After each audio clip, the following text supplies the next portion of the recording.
14 to 21. Lord willing po, next Sunday natapusin na po natin ang mga versikulong ito na ating pinag-aaralan. Ephesians chapter 3 verses 14 to 21. Basahin po natin muli.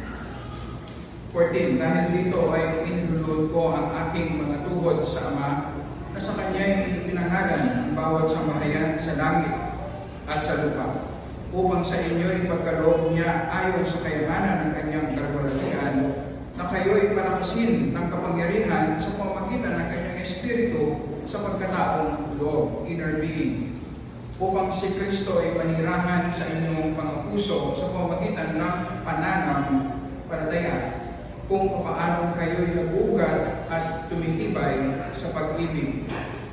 Aking dinadalangin na magkaroon kayo ng kapangyarihang matarok kasama ng lahat ng mga banal, ang luwang, haba, taas, at lalim, at upang makilala ang pag-ibig ni Kristo na higit sa kaalaman, upang kayo'y mapuno ng lahat ng kapuspusan ng Diyos. Ngayon, sa Kanya na makakagawa ng higit na sagana kaysa lahat ng ating hinihingi o iniisip ayon sa kapangyarihang gumagawa sa atin. Sumakanya nawa ang kalwalhatian sa Iglesia at kay Kristo Jesus sa lahat ng mga salin magpakailanman. Amen. Tayo po ay manalangin. Kinikilala mo namin, Panginoon, na hindi po sapat ang aming kalakasan upang maunawaan, Panginoon, ang mga versikulong aming binasa. Totally dependent kami sa iyong Holy Spirit, Panginoon. At ito po ang gusto po namin ilapit sa iyo. Dahil alam po namin na sa maraming kasalanan na bumabalot sa aming mga puso, Panginoon, sa maraming mga concerns namin sa mundong ito, Panginoon, napakahirap at imposibleng mag-penetrate sa aming mga puso ang iyong mga salita. Kaya naman hinihingi namin, Panginoon, ang imposible na ikaw lamang ang makakagawa. I-penetrate mo, Panginoon, ang aming mga puso upang sa pamamagitan ng iyong life na binibigay ng iyong Holy Spirit, maunawaan po namin, maramdaman namin, Panginoon, at maging totoo sa aming mga buhay. Dahil ito ang nagbibigay ng luwalhati sa iyo. Ito ang layunin mo sa aming mga buhay. Ang maranasan ka namin ng tunay, Panginoon, para sa luwalhati ng iyong Amen. Amen.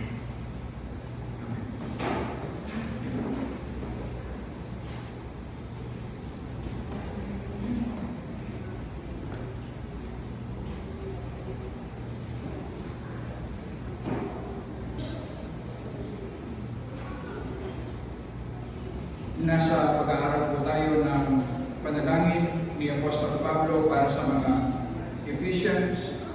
Ito ay upang maranasan nila ang mataas na level ng spiritual maturity.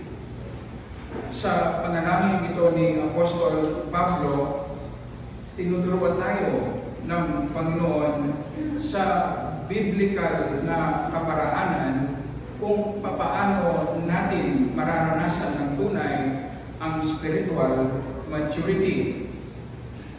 Ang laman ng panalangin ni Apostol Pablo ay ang exposition ng Christian faith. Nilalatag sa atin kung ano ba ang mga possibilities, matataas na possibilities na pwedeng maranasan natin tayong mga mananampalataya. Sa proseso ng ating pag-aaral, itinatama ng Panginoon ang maling paniniwala natin patungkol sa ating journey, lakad bilang mananampalataya. Inilalatag ng Panginoon sa atin ang tamang daan na dapat nating tahakin bilang mananampalataya.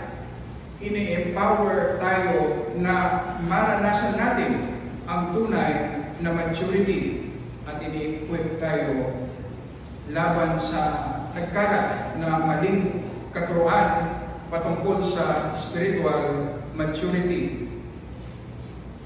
Sa ating pag-aaral ng panalangin ni Apostol Pablo, obvious na makikita natin na saturated ng doctrines ang panalangin ni Pablo para sa mga Ephesians. Hindi lamang nito sinasabi sa atin na dapat ang panalangin natin tayong mga Kristiyano ay saturated din ng doktrina, ng katotohanan ng salita ng Panginoon. Dahil ang ganitong klaseng panalangin ang sinasagot ng Panginoon at nagbibigay ng luwalhati sa Kanya. Sinasabi rin sa atin na bago natin magawa ang mga practical duties natin bilang mga Kristiyano, ay kailangan muna nating malaman at maranasan ang mga katotohanan ng salita ng Panginoon. Merong pag-uuna ang pag-aaral ng salita ng Panginoon, merong pag-uuna na dapat maranasan muna natin bago tayo tumungo sa mga practical duties na inuutos sa atin ng ating Panginoon. Huwag natin kakalimutan na si Apostol Pablo hindi lang siya tagapagturo, hindi lang siya isang theologian, kundi siya po ay isang pastor. Ang ibig sabihin, ang main goal niya sa kanyang panalangin na saturated po ng doktrina ay maging godly tayo sa ating practical living. Ang main target ni Apostol Pablo ay ang buhay natin araw-araw tayong mga mananampalataya. Marami tayong mga struggles sa ating buhay pananampalataya. Meron tayong concerns patungkol sa ating pamilya, sa ating trabaho, sa ating mga relationships, sa ating paglilingkod sa church. At marami pang mga lehitimong concern, mga practical concerns natin sa ating buhay pananampalataya. Sa panalangin po ni Apostol Pablo na siyang exposition ng Christian faith, sinasagot ng Panginoon ang lahat ng concerns natin. Kaya tinawag ang panalangin ito ni Apostol Pablo na isa sa pinakadakilang panalangin sa Bible. Nasa panghuli tayo sa mga prayer request ni Apostol Pablo. Ang panalangin niya na kayo'y mapuno ng lahat ng kapuspusan ng Diyos. Nakita natin nung nakaraang linggo na ito ang climax, ito ang summit ng panalangin ni Apostol Pablo. Pagdating sa pwede nating hilingin sa Diyos sa ating panalangin, ito na ang pinakamataas. Pagdating sa ating Christian experience, ito na ang pinakasagad. Hindi sinasabi sa atin na magiging Diyos tayo. Hindi po. Nakita natin na sa ating nakaraang pag-aaral, meron tinatawag na communicable attributes. Ito yung tinatawag ding bunga ng banal na espiritu. Ang katangian ng Diyos na siya ay pag-ibig, na siya ay righteous, na siya ay banal, na siya ay merciful, long-suffering, kindness, goodness, at iba pang mga bunga ng banal na espiritu.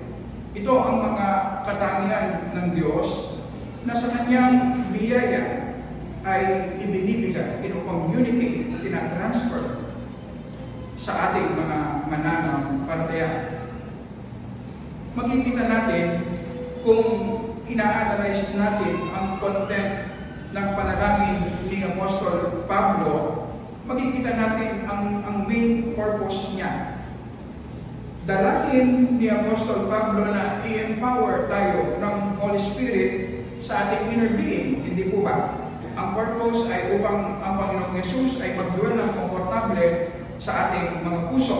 At tinitingnan natin ngayon upang tayo po ay mapuno ng kapuspusan ng Diyos Ama. So ang ibig sabihin, ang goal ng Panginoon sa ating buhay at pananampalataya ay magkaroon siya ng absolute control sa ating buhay.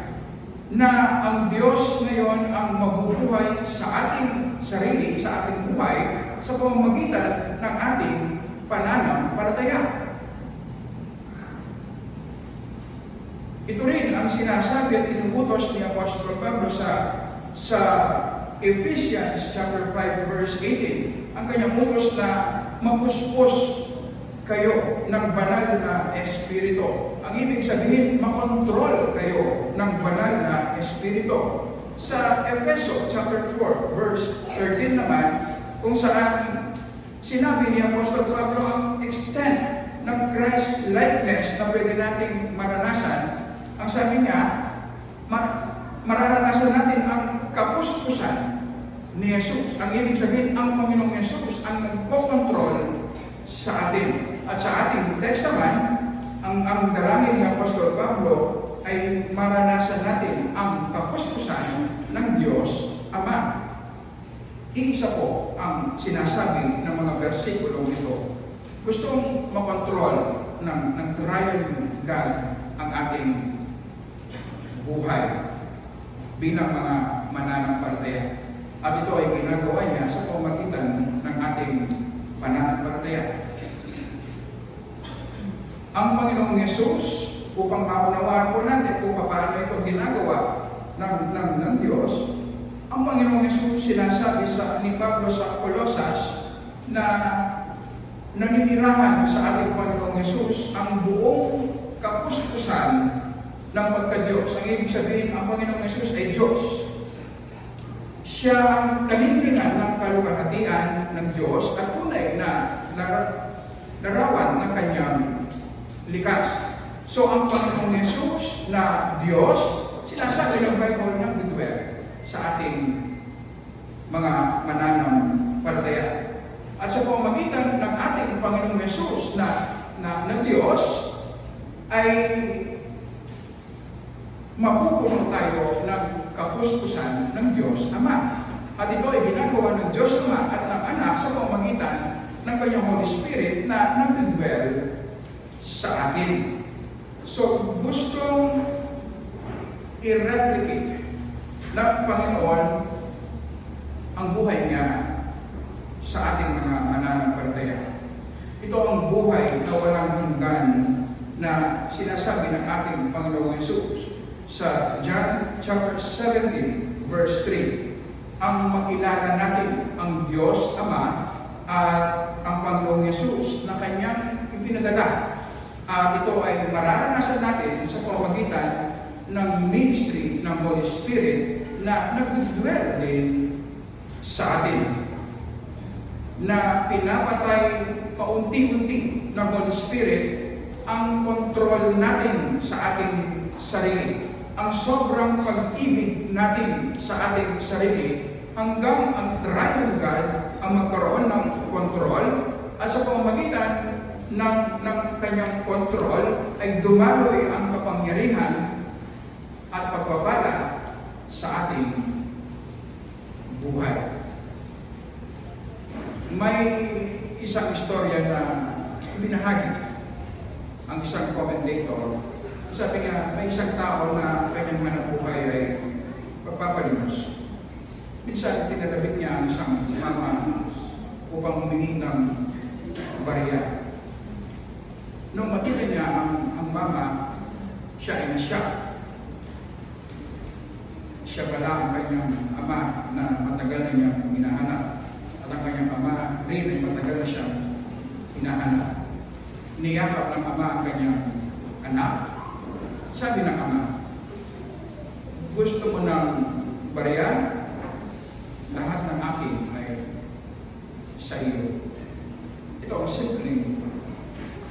picture na gustong gawin ng Panginoon sa atin na mananampalataya. Tayo mga mananampalataya, gusto lang natin bariya. Humihingi lang tayo ng bariya sa Panginoon. Pero ang gusto ibigay ng Panginoon sa atin ay impart niya ang kanyang sarili sa atin. Mapuno tayo ng kapuso-pusan ng Diyos. Ang tanong sa atin, kapag sa ganitong klase ng pag-aaral na puros doktrina, ang tanong sa atin, paano natin mararanasan ang kapuspusan ng Diyos Ama? Paano ito nangyayari? Ano ang itsura kapag nararanasan natin ito? Ito ang gusto natin pag-usapan, ang experience. Sa John chapter 15, buksan po natin ang ating mga dalang Biblia. John chapter 15, verses 4 and 5.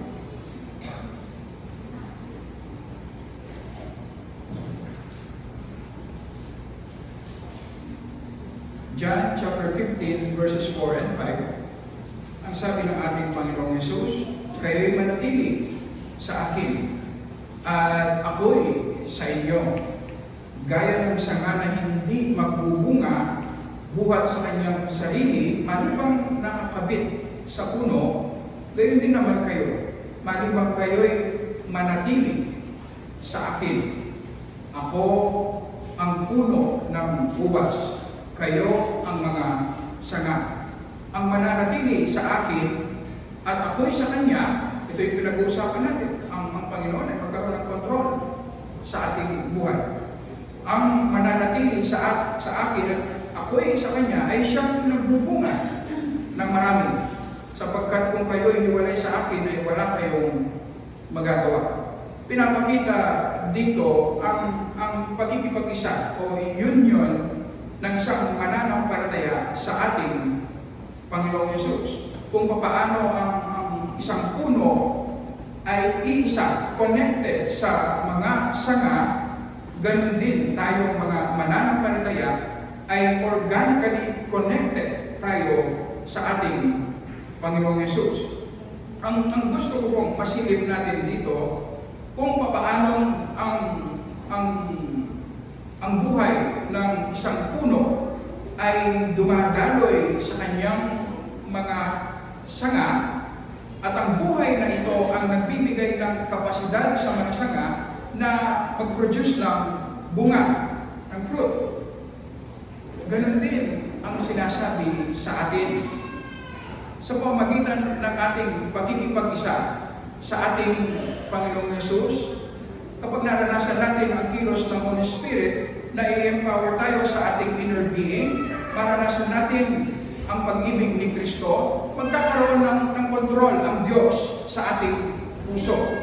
At ang buhay ng Diyos ngayon ay dadaloy sa atin dahil organically connected tayo sa ating Panginoong Yesus. At ang buhay at ang power ng ating Panginoong Yesus ngayon ang magmamanifest sa atin.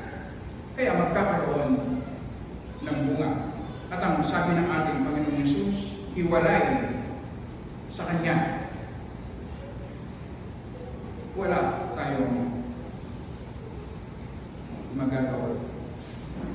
Hiwalay sa kapuspusan ng Diyos sa buhay natin, wala tayong magagawa na acceptable sa Kanya. Magiging mahina at walang bunga ang buhay natin mga mananampalataya. Ganyan din pagdating sa mga parte ng ating katawan. Kung paano ang aking mga kamay at daliri ay organically connected sa aking katawan, pwede kong sabihin na ang aking buhay ay dumadaloy sa aking mga kamay at daliri.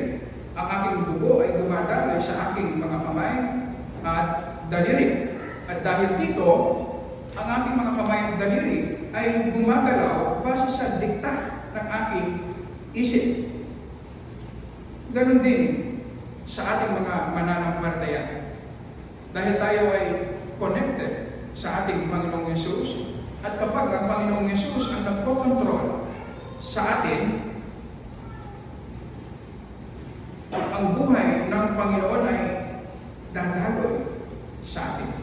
At ang buhay na ito ang magdidikta sa kung paano tayo gagalaw at mabubuhay bilang mga mananampalataya.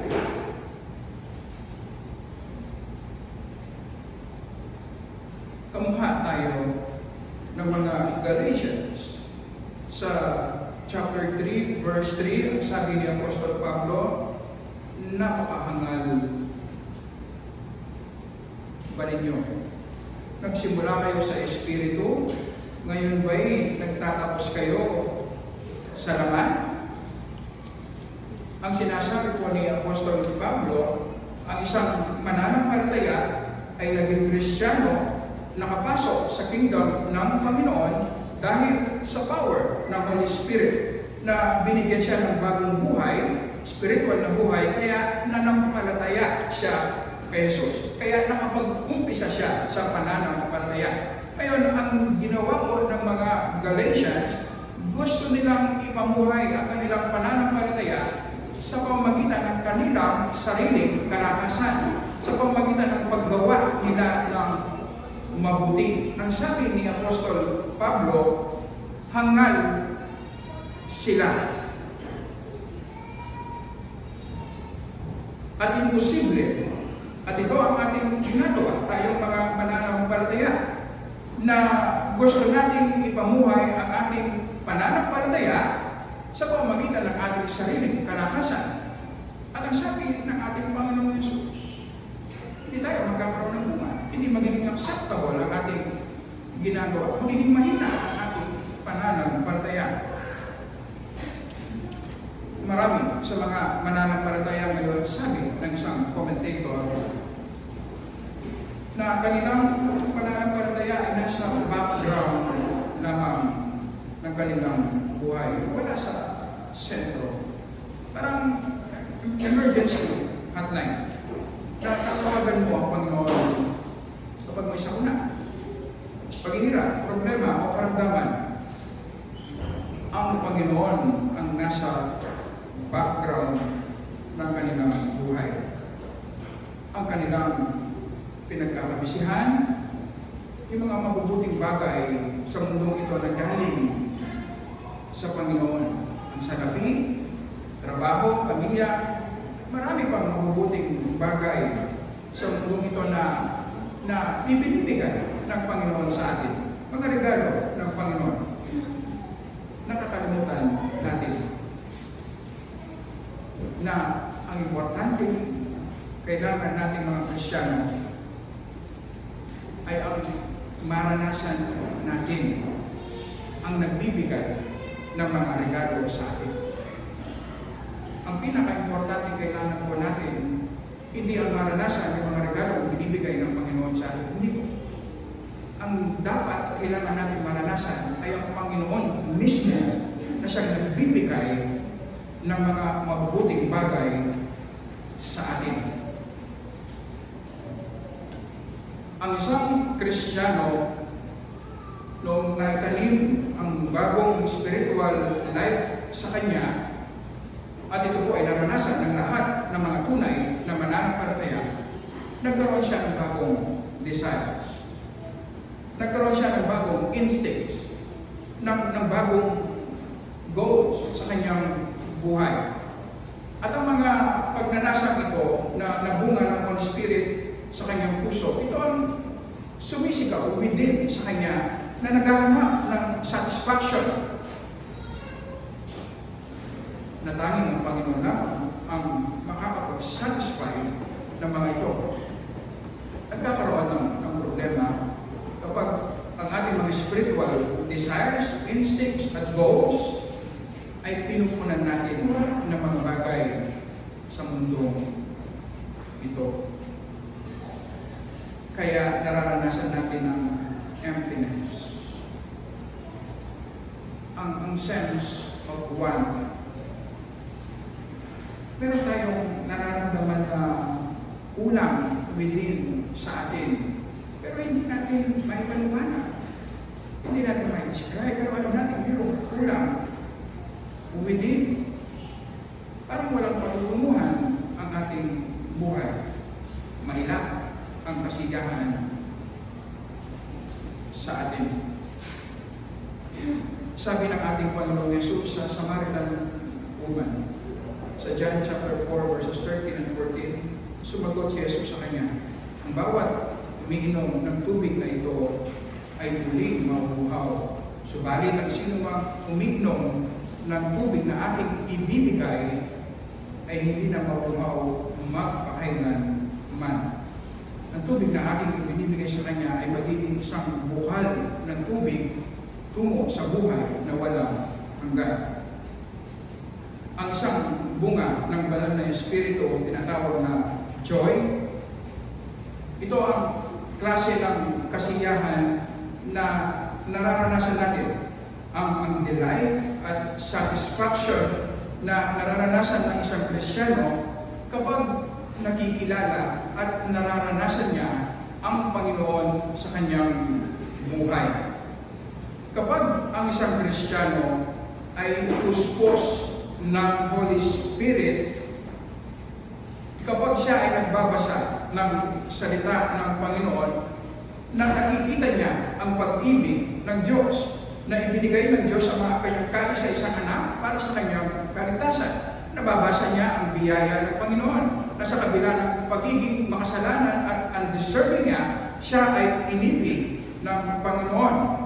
Nababasa niya ang wisdom ng Panginoon sa kung paano kahit ang kasalanan, kamatayan at si Satan ay ginamit ng Panginoon upang ma-accomplish niya ang kanyang kaligtasan sa krus. Nakikita niya ang iba't ibang karamihan ng Diyos sa krus ng ating Panginoong Yesus na ginamit lahat ng Panginoon para sa kanyang kaligtasan. At every time na nakikilala niya ang Panginoong Yesus, na nararanasan niya ang mga ito ang nagbibigay ng delight, satisfaction sa kanyang kaluluwa. Ito ang nagbibigay ng contentment sa kanya. At darating sa punto na wala na siyang hinahanap pang iba. Bakit?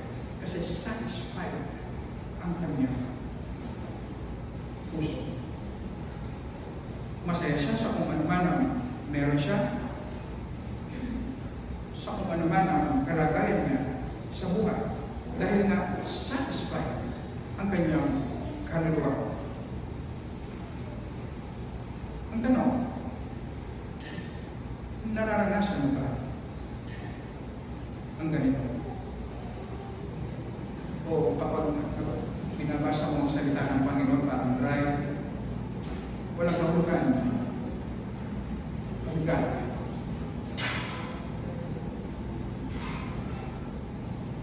Ang isang taong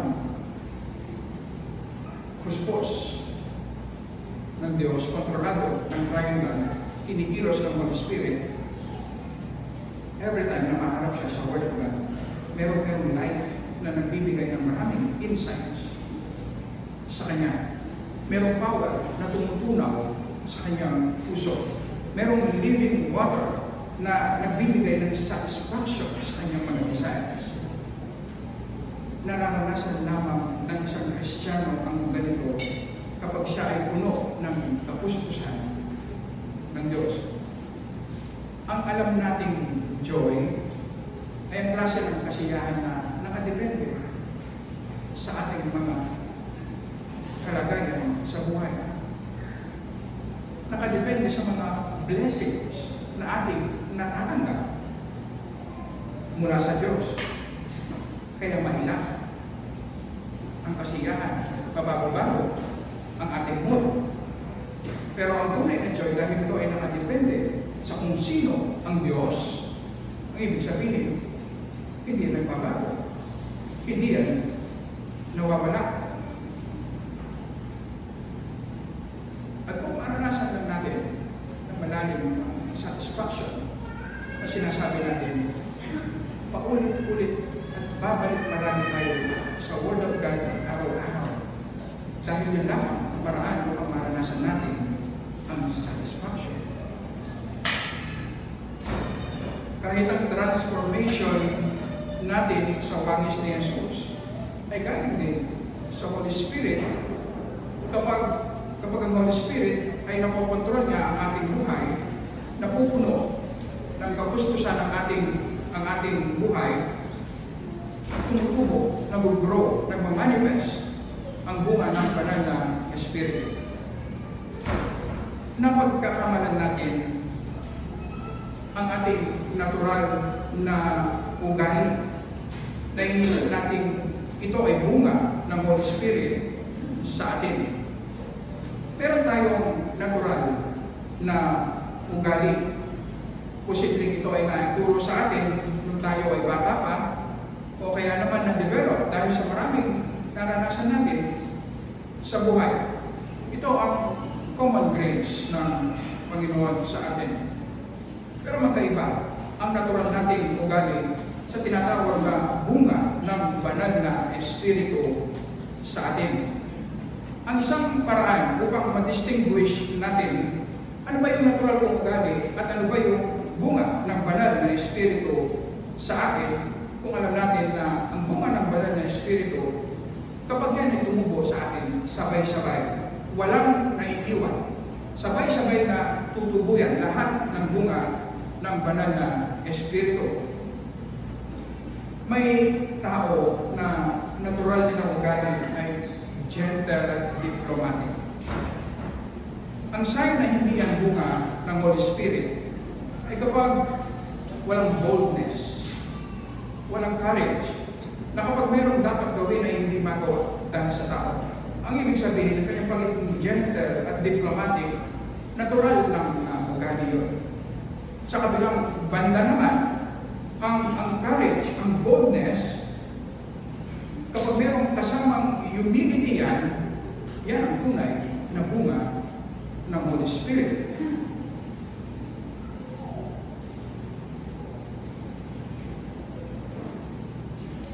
Yung iba naman, natural sa kanila ang may bigin.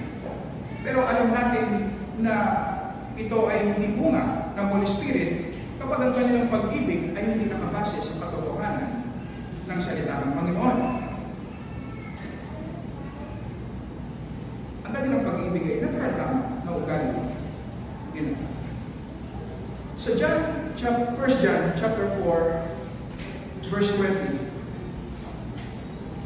kung sinasabi ng sino man, iniibig ko ang Diyos at napupuot sa kanyang kapatid, siya ay sinungaling. So makikita po natin dito ang katangian ng pag-ibig na bunga ng Holy Spirit. Ang pag-ibig na bunga ng Holy Spirit, ito po ang klase ng pag-ibig na umiibig sa Diyos at umiibig din sa kanyang kapwa. At inseparable, hindi pwedeng maghiwalay ang dalawa. Na kapag sinasabi natin mahal natin ang Diyos, iniibig natin ang Diyos, pero walang pag-ibig sa kapwa, ang sinasabi sa atin ni John, sinungaling tayo. Hindi yan ang bunga ng Holy Spirit. Hindi yan galing sa Holy Spirit. Dahil ang tunay na pag-ibig na galing sa Holy Spirit, mahal niya ang Diyos at mahal niya ang kanyang kapwa. At magkakaroon tayo ng tamang assessment ngayon sa ating mga sarili ko. Na nga ba natin mahal ang Diyos? May tao na masayahin ng natural sa kanya. Palaging masaya. Ano ba ang kanyang pagdaanan? Siya ay masaya. Pero alam natin na yun yung natural ng ugali kapag wala kang nakitang katapatan sa Panginoon. Kapag na-distinguish natin ang pagkakaiba ng ating natural na ugali sa bunga ng Holy Spirit, magkakaroon tayo ng tamang assessment sa ating mga sarili. Malayo pa pala tayo sa kung ano ang gustong gawin, makamit ng Panginoon sa atin. Mag-produce siya ng dependence sa Holy Spirit. Magkaiba din ang bunga ng banal na Espiritu at yung mga tinatawag na spiritual nating kaloob. ang mga spiritual na kaloob, ito yung mga gusto natin gawin, ang ginagawa natin para sa Panginoon. Ang ginagawa natin, paglilingkod sa iglesia ng Panginoon. Magkaiba ang dalawa. Posible na kamukha ni Judas Iscariot na gumagawa o gumawa ng maraming milagro, nagpahayag ng salita ng Panginoon, at meron siyang position. Siya ay treasurer. Pero wala siyang spiritual na buhay. Hindi siya ligtas. So magkaiba. Posible ang ating ginagawang paglilingkod ay ginagawa lamang natin gamit ang ating sariling kalakasan. Posible na masipag tayo sa gawain ng Panginoon, pero hindi tayo nag-grow. Hindi tayo lumalago sa wamis ng ating Panginoong Jesus. Dahil hindi nag-grow yung bunga ng banal na Espiritu sa atin. Alam po ba nangyayari sa maraming mga mananampalataya? Pagkakaroon tayo ng tamang assessment sa ating mga sarili. Ang isang tunay na Kristiyano, sinasabi ng Bible na meron siyang built-in desire na sundin ang mga kautusan ng Diyos. Sa Matthew chapter 5, verse 6, basahin mo po, mapapalad ang mga nagugutom at nauuhaw sa katuwiran. Ito yung picture ng isang Kristiyano sapagkat sila ay pupusuhin. Hindi na-enjoy ng isang tunay na Kristiyano ang kasalanan. Actually, napapagod siya sa paggawa ng kasalanan. Napapagod siya sa maraming kabibuan na kanyang nararanasan. Kung nagpapahayag ka ng pananampalataya, kung miyembro ka ng church na ito, at nakikita mo sa iyong sarili na mabigat sundin ang mga kautusan ng Diyos, na parang napakaraming pinagbabawal ng Diyos, na parang mabigat ang buhay pananampalataya sa iyo, pero bang legitimate reason na i-check mo? Baka hindi ka tunay na Kristiyano.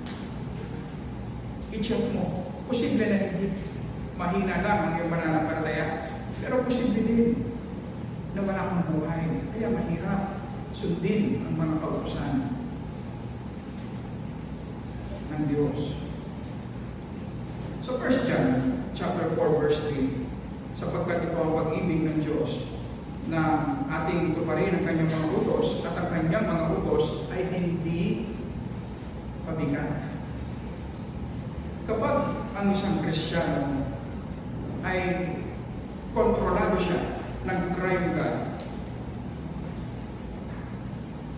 ang pagsunod niya sa mga kautusan ng Diyos ay hindi mabigat. Meron siyang desire, pagnanasa, malalim na pagnanasa. Gutom siya na sundin. Gusto niya sundin ang mga kautusan ng Diyos. Kaya naman, magiging magaan sa kanya ang pagsunod. Dahil nga ang crime God ang nabubuhay sa kanya, nagpo-control sa kanya. Ganon din sa ating paglilingkod. Sa Colossians chapter 1, verses 28 and 29, ito ay tumutukoy sa ministry ni Apostol Pablo kung paano na ito nakikita. Colossians chapter 1, verse 20, siya aming ipinapahayag ang Panginoong Yesus, kanyang pinahayag na binabala ng bawat tao at tinuturuan ng bawat tao sa buong karunungan upang lahat na mahirap namin sakdal kay Kristo. 29, dahil dito ay nagpapagal din naman ako at nagsisikap ayon sa kanyang paggawa ng Diyos na gumagawa sa akin na merong kapangyarihan. Kapag naglilingkod tayo sa gawain ng Panginoon, gamit ang sarili nating kalakasan, magiging mabigat, mahirap, dragging ang ating paglingkod. Sa ating pagkamakasarili hanggang nakukuha natin kung ano ang iniisip nating magbibigay ng pakinabang sa atin. Hanggang hindi nagre-require ng matinding sacrifice ang pagsunod natin, mananatili tayo sa ating ginagawa sa Panginoon. Pero the moment na matapakan ang ating personal na interest, the moment na mag-require ang Panginoon ng matinding sacrifice sa atin, itigil tayo.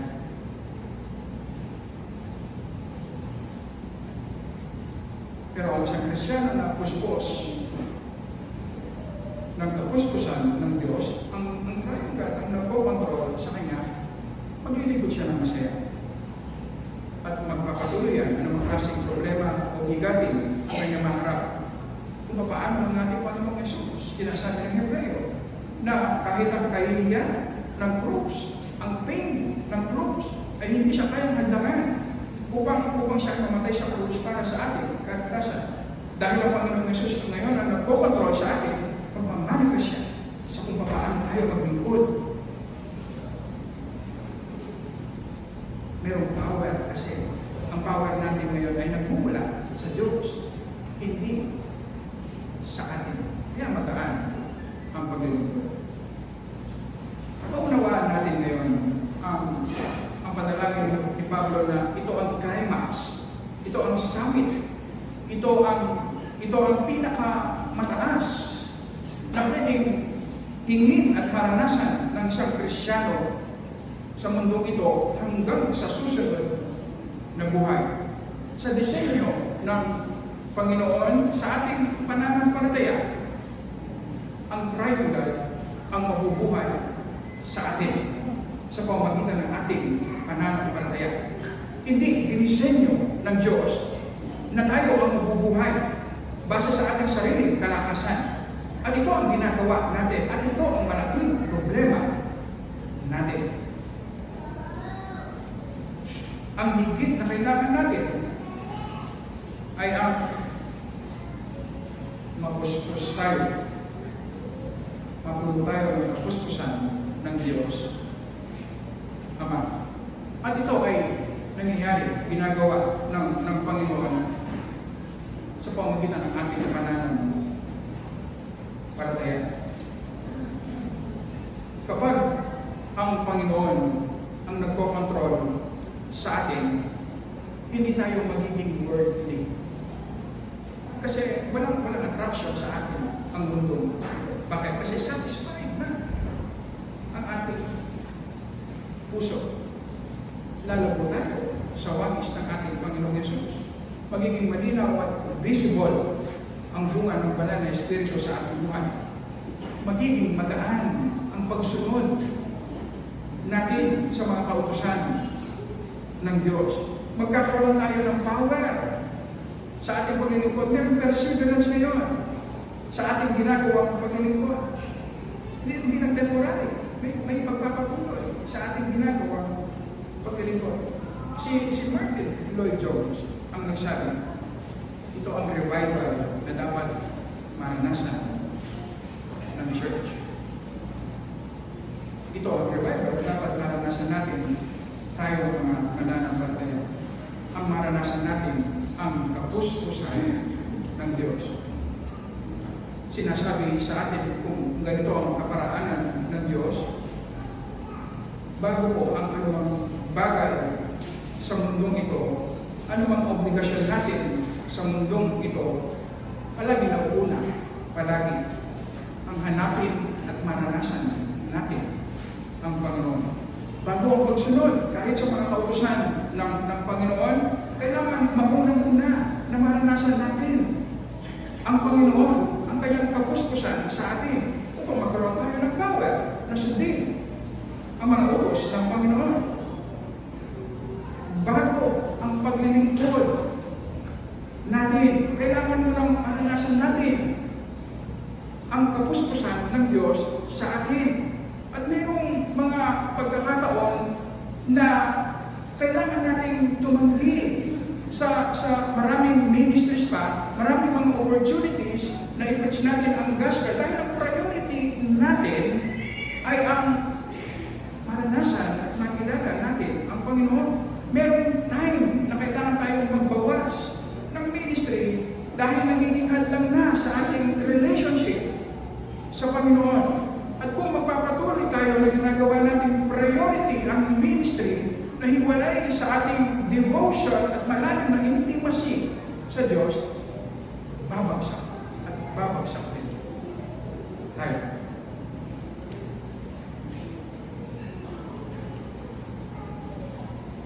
Nagbibigay ito ng wisdom sa atin. Priority natin ang maranasan, ang kapuspusan ng Diyos. At ito ay ibinibigay ng Diyos sa atin, alam mo ba, sa pamamagitan ng mga means of grace. Ang ating daily devotion sa Word and prayer, kung saan binabasa natin ng mabagal, kasi ang goal natin ay maunawaan, hindi lang makapagbasa. Ang goal natin ay maunawaan, kahit konti lang. Ang maunawaan natin ang salita ng Panginoon at mag-reflect tayo, i-examine natin ang ating mga sarili sa kung paano tayo mag-isip, paano tayo kumilos. Sundan natin yung ugat. Ano yung ugat kung bakit nagagawa natin ang ating mga kasalanan? At makikita natin yung mga idols sa ating mga puso na meron tayong ibang sinasamba at hindi ang Diyos. At kapag na-identify natin yung mga idols na yan, i-mortify natin sa pamamagitan ng pag-worship natin kay Jesus. At kapag nag-worship ang ating kaluluwa, at ito ay nararanasan natin araw-araw, alam niyo po ba, ito yung time na hindi man natin na-observe at nakikita, unti-unti, yung puso natin minamuli at sinishare ng Holy Spirit sa walis ng Panginoong Jesus. At dahil ginagawa natin ito ng regular, hindi natin napapansin. Katagalan, magiging visible na yung mga bunga ng banal na Espiritu sa atin. Hindi natin napapansin. But mayroong power ngayon sa paglilingkod. Mahirap ang aming pinagdadaanan, pero mayroong power. Hindi natin napapansin yung mga kautusan ng Panginoon na dati napakahirap sundin, pero ngayon madali. Hindi natin napapansin yung joy natin lumalalim sa Panginoon. At hindi na tayo interesado sa mundong ito. Dahil nararanasan natin ang mga puno ng kapuspusan ng Diyos. At ang Diyos, ang soberanong Diyos, ang siyang pagdidiset kung kailan natin ito mararanasan. Hindi natin alam kung kailan.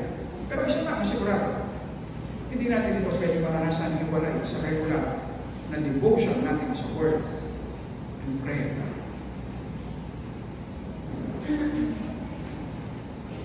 Kaya naman, napaka-importante ang ating devotion araw-araw. Gawin natin priority. Kapag hindi natin ginagawa araw-araw ang ating daily devotion sa Word and prayer, kasama tayo sa sinabihan ni Apostol Pablo ng angan. Dahil gusto natin pamuhay ang ating pananampalataya gamit ang ating sarili, kalakasan, kaya walang power. Kaya hindi maganda ang ating testimony. Kaya walang power sa paglilingkod. At marami pang problema sa ating buhay na nararanasan natin. Kasi nga, itinamumuhay natin ang ating pananampalataya gamit ang ating sarili, kalakasan. Ito ang prayer. Ito ang goal na sinasabi ni Apostol Pablo sa ating mga mananampalataya.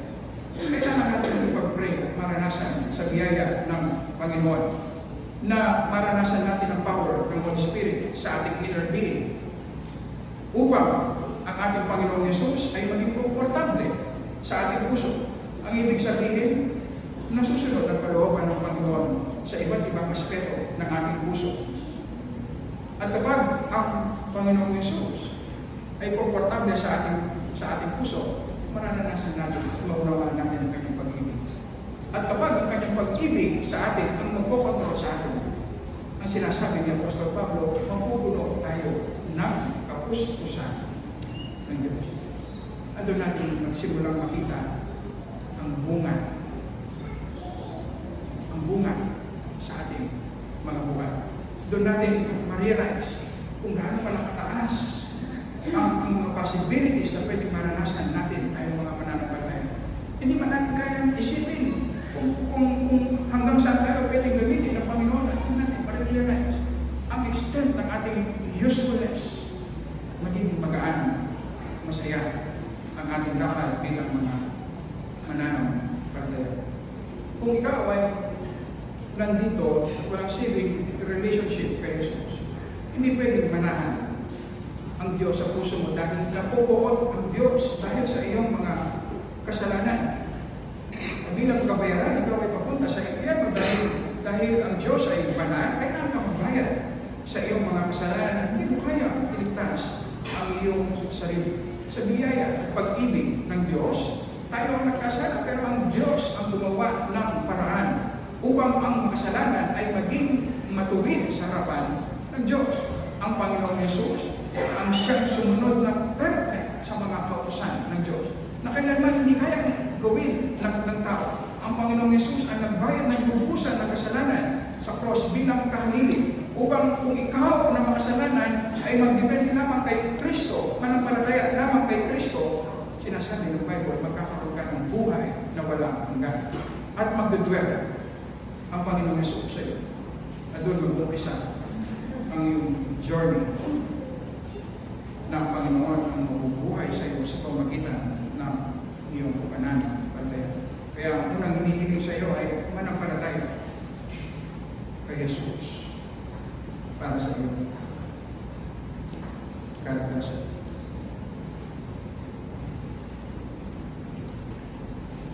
Tayo po ay mag-pray. Panginoon, napakalayo ng iyong mga salita, Panginoon. Imposible na maranasan namin ito, Panginoon. Na maranasan ka namin sa aming mga buhay. Humihingi kami ng tawad, Panginoon, sa pagiging ignorante namin sa iyong mga salita, sa iyong kaparaanan. Humihingi kami ng tawad, Panginoon, sa maraming pagkakataon sa aming mga buhay na ginagawa ng background. Humihingi kami ng tawad, Panginoon, masyadong mataas ang tingin namin sa aming mga sarili na iniisip namin, kaya namin ipamuhay ang aming pananampalataya. Kaya namin sundin ang iyong mga utusan, kaya namin paglikuran sa pamagitan naman ang aming sarili karakas. Kaya naging mabigat, naging burden sa amin ang aming ginagawang paglilingkod sa iyo. Humihingi kami ng tawad, Panginoon, na kung ikaw na ibigay mo ang lahat, ibinigay mo ang iyong kaya sa isang anak para sa amin na deserving, Panginoon, bakit napakahirap na ibigay ang lahat sa iyo? Tunawin mo ang katigasan, ang kasalanan sa aming mga puso sa tulong ng iyong Holy Spirit upang sa iyong biyaya maranasan namin ang mapuno ng kapuspusan mo sa aming mga dahil sa ganitong karamdaman kami, Panginoon, magiging useful, bibigay ng glory sa iyo, magiging masaya. Ito ang dalangin namin para sa iyong iglesia. Ito ang dalangin namin sa bawat isa sa amin na nagkipag-isa sa amin. Para sa kawalan po ang aming